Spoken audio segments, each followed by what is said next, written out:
The red light of Zerath Station stretched across the sky, bathing the massive biodome in a strange, almost hypnotic glow. Inside, hundreds of students from countless worlds shuffled into the central chamber. The air hummed with nervous energy and low murmurs as they prepared for the day's exercise. Today's lecture was not ordinary. It was a practical test. Today, they would face fear itself. Lyra adjusted the protective collar around her neck, her scaled skin shimmering under the faint light. She was a Varine, a species that could sense fear in others through pheromones, and today she was tense. She had been told that the simulation would push her limits. But the instructors warned her. Nothing could prepare anyone for the human. The human, Eli Mercer, sat quietly in the corner, his hands folded on his knees. Unlike the other students, he radiated calm. Not arrogance, not indifference, just stillness. Lyra's spine shivered involuntarily as she glanced at him. She had never seen a creature so unresponsive to the nervous energy that filled the chamber. Instructor Rawl, a veteran of the academy, stepped forward. His 6 arms waved briefly, signaling silence. Today, he began, we explore the essence of fear. Each student will confront a construct tailored to their deepest terror. Remember, the goal is to study your response. Panic is expected. How you endure is what matters. The first Varine student stepped forward, trembling. Within seconds, the room shifted around her. Dark shadows formed from the walls, monstrous figures with shifting limbs and sharp teeth. The student screamed as her instincts took over, and her body froze, releasing pheromones of extreme distress. Lyra inhaled sharply, almost gagging. She had experienced fear before, but watching another Varine succumb so completely was unsettling. Then it was Eli's turn. He stood slowly and walked toward the center of the chamber, his movement steady and deliberate. The instructors activated the simulation, and the room transformed instantly. The air thickened with a choking fog. Around him, buildings crumbled in fiery destruction, and monstrous alien creatures emerged from every corner. Their eyes glowed with hunger. Their claws scraped the walls, and the floor seemed to quake with every step. The other students whispered nervously. Their hearts raced. Their scales or fur rippled with terror. Even Instructor Rawl's eyes widened. This simulation was designed to break minds, but Eli? He did not flinch. He did not sweat. He did not even blink in fear. The construct intensified. The creatures roared, their voices blending into a cacophony that echoed inside every student's mind. Flames licked at the walls, and the floor cracked beneath their feet. Students screamed, some fainted, some froze in place, their bodies locked in instinctive terror. Eli remained still. His eyes scanned the chaos, taking it in as though he were walking through a familiar street. One of the creatures lunged at him, jaws open, claws extended. He sidestepped effortlessly, almost lazily, and the creature crashed into the wall. Another charged from behind. Eli pivoted and ducked, letting it slide past harmlessly. Lyra's eyes widened. She could feel the pheromones of the room spike, a mixture of terror, adrenaline, and desperation. And then she noticed it, Eli's scent or lack thereof. No fear, nothing. His mind radiated calm in a storm of panic. Her body reacted before her mind could catch up. Her spines rose involuntarily, and a chill ran down her back. She felt it in her chest, deep and strange. The simulation grew more intense. Entire cities rose and fell around him. The skies turned to fire. The ground opened up into chasms filled with writhing tentacles and sharp rocks. Creatures that had never existed in any known ecosystem climbed from the depths, their forms impossible to describe. The students screamed, a chorus of terror that filled the chamber, but Eli walked on. He moved with purpose, observing, analyzing, reacting, not with fear but with precise timing. When one creature lunged too close, he shoved it back with a swift motion, using the momentum of the environment against it. Another attack he anticipated, sidestepping before it could even reach him. He navigated the chaos like he had done it 1,000 times. Instructor Rawl's voice cut through the chaos. Increase intensity. Push the limits. If there is fear to find, you will find it. The simulation adapted instantly. The constructs grew taller, faster, smarter. They tried to predict his moves, to corner him, to trap him. The floor beneath him cracked into jagged spires. The air thickened into choking mist, and the walls of fire reached higher than before. Still, Eli did not panic. Lyra could not understand. How could a being face this without the mind screaming for survival? She stepped closer, her voice trembling as she called out, "Why aren't you petrified, human? Don't you feel it? Don't you fear? Eli turned to her, calm and unwavering, his eyes meeting hers. I already know what fear feels like, he said quietly. I grew up with it. I learned to keep moving anyway. The words sent another chill down her spine, not because of their meaning, but because she realized something vital. This human had survived things she could not even imagine. Fear had not broken him. It had trained him. The simulation began to wind down. The fires died, the monsters faded, and the cities returned to dust. The chamber lights returned to normal, revealing a group of students who were pale, shaking, and exhausted. Some lay on the ground, trembling. Others stared at Eli with a mixture of awe and disbelief. Instructor Rawl stepped forward, his face pale. Impossible, he muttered under his breath. He approached Eli, scanning his vitals. No elevated heart rate. No stress response. No pheromone spikes, nothing. How? Eli simply shrugged. I don't ignore fear. I endure it. The room was silent. Every student felt it. Not fear, respect, curiosity, and a strange longing to understand how a human mind could function so differently. Later, in the quiet of the dormitories, Lyra sat alone, replaying the simulation in her mind. She could still feel the chill of fear in her body, but it was mingled with something else, fascination. She did not fully understand him, yet she wanted to. She wanted to learn what allowed a human to stand so firm in the face of absolute terror. The logs of the simulation told another story. The AI tasked with reading emotions had failed to find any panic signal in Eli. Instead, it detected patterns of grief, of remembrance, and a deep determination that refused to be broken. Lyra shivered again, but this time it was not from fear. It was the recognition of something extraordinary. She did not know what world shaped him, but she knew she had to see more. That night she lay awake, staring at the biodome ceiling. The red glow of the distant sun cast strange shadows across the room. Every noise made her tense. She remembered the creatures, the flames, the crumbling cities, and yet she did not feel the panic she had expected. She only remembered Eli's calm. Her mind repeated his words over and over. I already know what fear feels like. I learned to keep moving anyway. And in that quiet realization, a seed of something new took root. Fear, she understood, was not weakness. It was a test. And humans. Humans had a way of passing that test that no one else could match. By the time the first light of the station's orbit glimmered through her window, Lyra knew one thing for certain. She had underestimated the human, and tomorrow she would watch him again, not with dread but with the desire to understand. Eli slept peacefully in the corner, unaware of the storm he had stirred in her mind. Outside, the station continued its orbit, silent and massive, holding thousands of lives within its walls.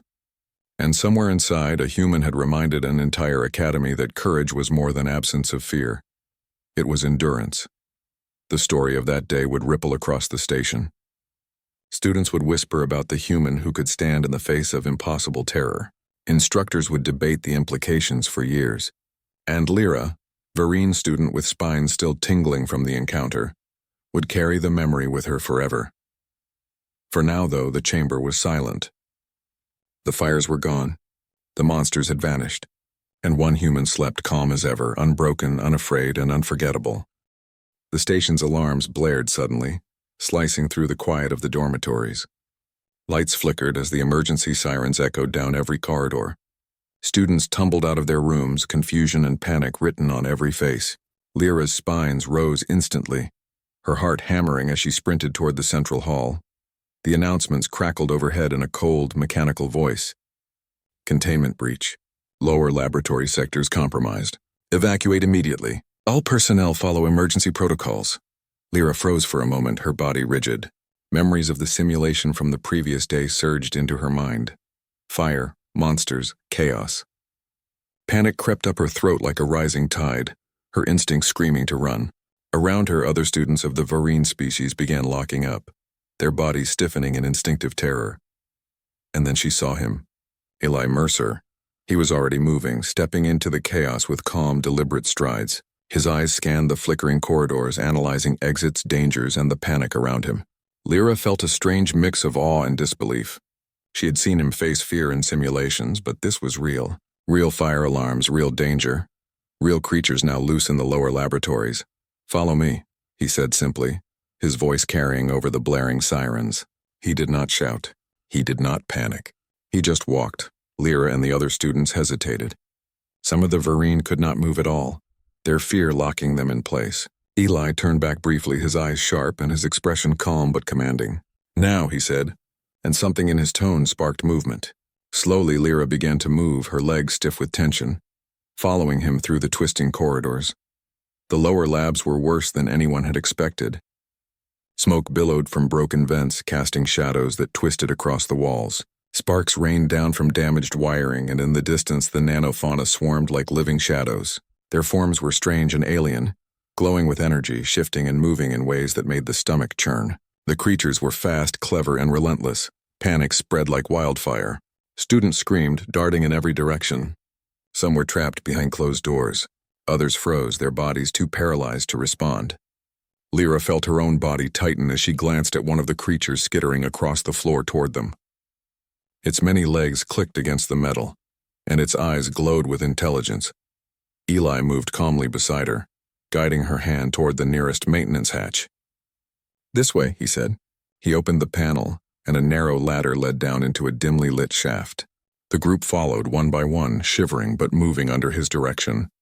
As they descended, Lyra whispered, "You're not afraid at all?" Eli shook his head slightly. "I am. I just learned to move while shaking." Her spines bristled. The words sent a chill down her back, not from danger but from realization. He did not ignore fear. He endured it. He used it, shaping it into movement instead of letting it paralyze him. The shaft led them to the service tunnels beneath the station. These passages were narrow, lit by faint emergency lights, and smelled of metal and ozone. The sounds of chaos above were muffled but not gone. The screeches and skittering of the nanofauna echoed through the walls. Lyra tried to calm her breathing, her mind racing with the lessons from the previous day. Eli moved with purpose, inspecting doors, vents, and panels. He paused at one junction and crouched, examining a small vent. "This leads to the containment core," he said. "If we conceal it, the creatures won't spread further." Lyra's eyes widened. "You'll go alone?" Eli nodded. "Yes, you all need to get to safety." She wanted to argue, but the fire of responsibility in his eyes silenced her. There was no hesitation, no recklessness, only calculation. She had seen fear break others. She had seen it paralyze entire groups, but him? He moved through danger like it was a puzzle to solve, not a threat to succumb to. He entered the vent and disappeared into the dark. Lyra and the others continued through the tunnels, following a mapped route he had marked earlier. Every sound above made her flinch, but she forced herself forward. She could not let panic control her, not when a human had shown her a different way to face fear. Meanwhile, Eli reached the breach core. The room was a chaos of sparks, smoke, and nanofauna swarming across the floor and walls. He studied the room quickly, taking in the layout, the ventilation, the weak points. The creatures reacted instantly, rushing toward him, their movements coordinated, almost intelligent. He ducked behind a console, letting the first wave pass harmlessly. Then he activated the environmental controls, rerouting power to the air scrubbers and flooding the room with freezing vapor. The creatures froze mid-step, their forms crystallizing and shattering as the cold overcame them. Eli moved carefully, ensuring none could escape, sealing the bulkhead behind him. The silence that followed was almost deafening. The immediate threat was neutralized, but the risk remained. He took a moment to catch his breath, feeling the tremor of fear ripple through him. He did not deny it, he felt it. But he had endured it, and that endurance had allowed him to act when others could not. Back in the tunnels, Lyra and the remaining students emerged into the central chamber. Rescue drones were arriving, scanning for survivors and scanning for hazards. Lyra's legs trembled, but not from fear. She was exhausted, overwhelmed, and in awe. She realized something profound. Humans did not lack fear. They simply carried it differently. Eli returned soon after, covered in smoke and frost, but smiling faintly. He checked on each student, ensuring everyone was accounted for. Instructor Rahl approached him, disbelief etched into his expression. How did you endure that?" None of our simulations could prepare anyone for this level of danger. Eli's gaze was steady. "Fear isn't something to escape. It's something you live through until it's done with you." Lyra felt her spines chill once again.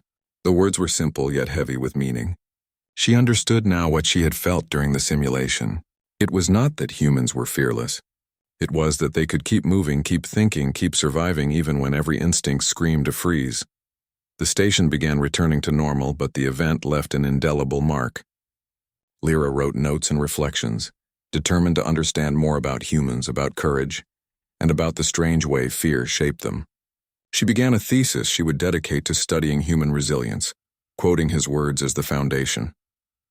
Over the following days, the Academy revised its fear protocols. Lessons and simulations were adjusted to account for adaptive courage, a new category of response that Eli had demonstrated.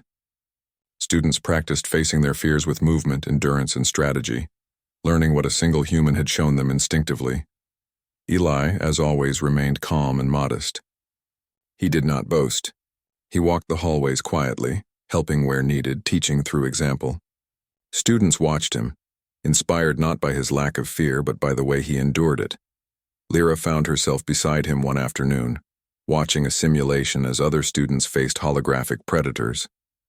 She shivered not from fear but from memory. "I'll never forget that day," she said softly. Eli smiled faintly. "Nor should you. Remember, fear is a tool, not a wall. You decide whether it stops you or moves you forward." Her spines tingled and she nodded. She understood now that the human mind held a different kind of strength, one forged in the fires of experience and endurance. It was not arrogance. It was reality, the truth of human survival against impossible odds. The station continued its orbit, silent and massive, carrying countless lives within its walls.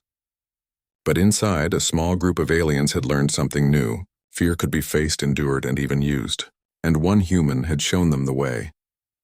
As the sun of the dying red star cast long shadows across the station, Eli looked out over the biodome, calm and steady, unaware of the lessons he had taught simply by living through the impossible. Lyra watched him, her mind racing with questions and admiration. She knew she would carry the memory of this day forever. The galaxy was vast, dangerous, and often terrifying.